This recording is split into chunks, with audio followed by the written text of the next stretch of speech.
सुनो जी, जल्दी से रसोई में आओ। छत के टपकने से चूल्हा ही बुझ गया। रोटी कैसे उतरेगी? आया कमला। भागता हुआ भोला अपने खाने की थाली छोड़कर रसोई में पहुंचता है, जहां बाहर हो रही तेज बारिश के कारण उसकी रसोई का छत सीधा चूल्हे के ऊपर ही टपक रहा था, जिससे चूल्हा बुझ जाता है। अरे कमला, तू भी ना, अगर छत टपक रही है तो तू चूल्हे की जगह क्यों नहीं बदल देती? अच्छा, तो जरा पीछे मुड़कर देखिए तो किन किन जगहों से मैंने चूल्हे को नहीं बदला है। भोला पीछे मुड़कर देखता है तो पाता है कि छत से टपक रहे पानी को रसोई में फैलने से रोकने के लिए रसोई में हर जगह कहीं ग्लास, कहीं पतीला, कहीं बाल्टी तो कहीं मग रखा हुआ होता है। वो गिलास देख रहे हो? पहले वहीं था चूल्हा, उसके बाद जैसे ही बारिश शुरू हुई वहाँ पानी टपकने लगा। एक रोटी बनाते बनाते मैंने वहाँ से चूल्हा खसकाया तो वहाँ पर भी पानी टपकने लगा। फिर मैंने वहाँ पर दूसरा पतीला रखा, फिर दूसरा बर्तन, फिर दूसरा बर्तन, और अब जाकर इधर आई तो यहाँ भी पानी टपकने लगा। अब तो मेरे पास बर्तन भी नहीं बचे हैं। हे भगवान, ये तो बड़ी आफत आ गई। इतनी तेज बारिश, ये बारिश का मौसम ही खराब है। इसीलिए मुझे तो सर्दी पसंद है भाई। सोने के लिए घर में चारपाई भी नहीं है। सर्दी में भी फर्श पर सोते हैं हम, कांपते हुए। फिर आप कहते हैं गर्मी ही अच्छी है, और अब बरसात आ गई तो सर्दी अच्छी हो गई। क्या सही में मैंने ऐसा कहा था क्या? तो फिर गर्मी ही अच्छी होगी। पूरे गांव में सभी के घर में कूलर भी आ गए हैं और हमारे घर एक पंखा भी नहीं। गर्मी में भी हमें मरना ही पड़ता है। गरीब आदमी का कोई मौसम नहीं होता, पर आप हैं जिसे पता नहीं क्यों संत महात्मा बनना है। लोग तो यहाँ कैसे कैसे पैसे कमा रहे हैं और आप तो अपनी मेहनत के भी आधे पैसे लेकर आते हैं। रसोई में मुश्किल से 10 रोटियों का आटा था, बारिश के कारण जो खराब हो गया। कल खाएंगे क्या हम, बताइए? तू भी ना कमला, बेकार में मुझसे लड़ने लग जाती है। कल जब मैं मेठू मिठाई वाले की दुकान पर जाऊंगा तो उनसे कुछ पैसे उधार लेता आऊंगा, उससे राशन आ जाएगा। आपको समझ क्यों नहीं आता? मेठू मिठाई वाले की दुकान ही आपके कारण चल रही है। लोगों को आपके हाथों की मिठाई पसंद है। आप अपना अलग काम क्यों नहीं शुरू कर लेते? वो आपको दिन रात खटवाता है और पैसे के नाम पर 800 रुपए देता है। आज के ज़माने में 800 रुपए में घर चले तो कैसे? मुझे नहीं पता। आप कल ही जाकर अपना अलग काम करने के लिए बर्तन खरीद कर ले आइए। हम घर से ही मिठाई बनाना शुरू करेंगे। कमला अपने पति को अपना मंगलसूत्र देती है, जिसे गिरवी रख भोला कुछ रुपए लेकर बर्तन खरीदने जाता है। इन पैसों को लेकर शहर जाता हूँ। शहर से जब अच्छे अच्छे बर्तन खरीद कर लाऊंगा तो कमला मुझसे जरूर खुश हो जाएगी।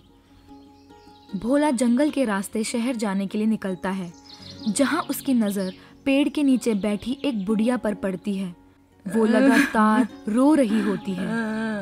क्या हुआ अम्मा, तुम रो क्यों रही हो?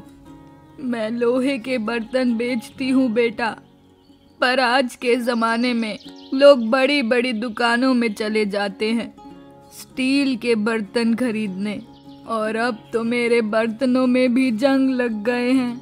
मेरी तो 1 रुपए की बोनी भी नहीं हो पाती। मेरे पास 2000 रुपए हैं, ये लो, तुम रख लो, तुम्हारे काम आएंगे, और अपने सारे बर्तन मुझे दे दो। तू तो बड़ा भोला है रे। जिन बर्तनों को कोई देखना भी नहीं चाहता, तू वो बर्तन मुझसे ले रहा है। इसी कारण तो लोग मुझे भोला कहते हैं। भोला की बात सुनकर बुढ़िया हंसते हुए भोला को देखती है और अपने हाथ की छड़ी उठाकर उसके पीठ पर मारती है और गायब हो जाती है। अरे, ये अम्मा कहाँ चली गई? छोड़ो, बहुत देर हो गई है, मैं घर चलता हूँ। भोला उन्हीं पुराने जर्जर बर्तनों को लेकर अपने घर पहुँचता है और इन बर्तनों को कमला को दिखाता है, जिसे देखकर कमला गुस्से से लाल पीली हो जाती है। करम फूट गए मेरे। गहने के नाम पर मुझ भिखारन के पास एक मंगलसूत्र के अलावा और कुछ नहीं था।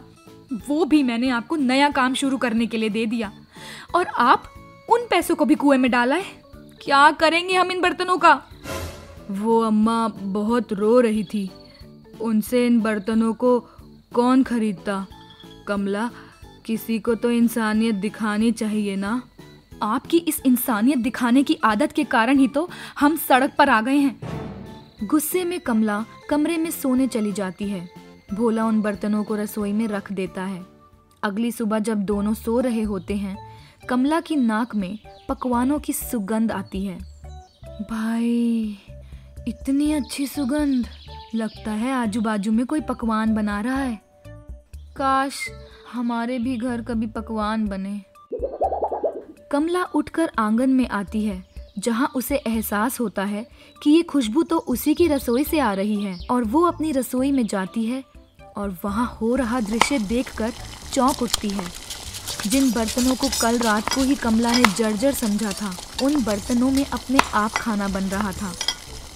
अरे जी, जल्दी रसोई में आइए, देखिए यहाँ क्या हो रहा है। भोला भागता हुआ रसोई में आता है, जहाँ वो देखता है कि चूल्हे पर अपने आप ही कढ़ाई चढ़ी हुई है और कचौड़ियाँ तली जा रही हैं। एक तरफ मिठाइयाँ तैयार हो रही हैं और दूसरी तरफ सब्जी कट रही है, और ये सब कुछ अपने आप हो रहा है। ये बर्तन आपको कहाँ मिले जी? ये तो जादुई मालूम होते हैं। देखा ना कमला, तुझे लगता था कि ये सब मुझे चूना लगा कर जाते हैं, पर देख, मेरी अच्छाई मेरे काम आ ही गई। तो अब इस जादू का फायदा भी उठाइए और गांव में सभी को बता दीजिए कि आपने अपना नया काम शुरू किया है, और सबको हम घर से ही मिठाई क्या सारे पकवान देंगे। भोला जाकर सभी को अपने नए काम के बारे में बता देता है, पर वैसे उसे बताने की कोई ज़रूरत ही नहीं थी। रसोई में बन रहे खाने की महक में भी जादू था, जो जहाँ भी जा रही थी लोगों को खुद ब खुद अपने आप खींचती हुई भोला के घर तक पहुँचा दे रही थी। अरे, कोई है अंदर कि नहीं? अकेले ही खाने का लुत्फ उठा लोगी क्या कमला? जरा हमें भी खिलाओ। हाँ हाँ, अभी लाई खाना, बना ही रही हूँ। क्या लोगी तुम? सारी चीज एक एक प्लेट ला दो, बड़ी भूख लगी है। कमला अंदर जाकर सारे पकवानों की एक एक प्लेट तैयार कर सीमा को लाकर देती है, जिसे खाकर सीमा वाह वाह करती नहीं थकती। और यही नहीं, कुछ ही घंटों में कमला के घर के बाहर ग्राहकों की लंबी लाइन लग जाती है। कमला सभी ग्राहकों को जादुई खाने का आनंद चखाती है, पर जैसे ही सूरज डूबता है, जादुई बर्तन अपने आप पहले की तरह जर्जर हो जाते हैं। जरा एक प्लेट पूड़ी लाना। अब ढाबा बंद हो गया है प्रमोद जी, कल सुबह ही खुलेगा। रात के वक्त ये तो अच्छी खासी कमाई हो गई जी। इन पैसों से तो हम आराम से रसोई की छत बनवा सकते हैं। हाँ हाँ, मैं कल ही मिस्त्री को बुला लेता हूँ, पर अभी फिलहाल चलो, सुबह से इतने बर्तन जो हुए हैं सब कुछ साफ भी तो करना है। आप शायद भूल गए हैं भोला जी, हमारी रसोई जादुई है। सारे बर्तन धुल भी चुके हैं और पहले की तरह भी हो चुके हैं। ये जादू बस सूरज की रोशनी में ही काम करता है, तो अब से हम सुबह 4 बजे से ही ढाबा शुरू कर लेंगे। इसी तरह कुछ दिन गुजर जाते हैं और कमला और भोला की माली हालत बहुत ही अच्छी हो जाती है।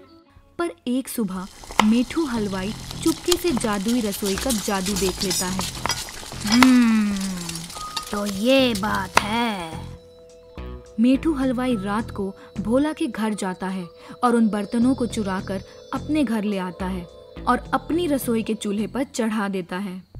जादुई बर्तन, अपना कमाल दिखा। ये काम क्यों नहीं कर रहा? क्योंकि आप पागल हो गए हैं। कभी बर्तनों में अपने आप खाना बनते देखा है? चोरी भी की तो ये टूटे फूटे बर्तन। जाइए वापस उन्हें भोला के घर पर फेंक कर आइए। मुझे ये लोहे के बर्तन अपने घर पर नहीं चाहिए। तुम सही कहती हो, वो मेरा भ्रम होगा। मेठू चाह कर भी उन जादुई बर्तनों के जादू को समझ नहीं पाता और बर्तनों को वापस जाकर भोला की ही रसोई में रख देता है। भोला जादुई रसोई की मदद से अच्छे खासे पैसे कमा लेता है। वो उन पैसों से गांव में कई स्कूल और अस्पताल खुलवाता है और गरीबों की मदद करने लगता है। भोला के अच्छे होने का फल उसे मिल ही जाता है।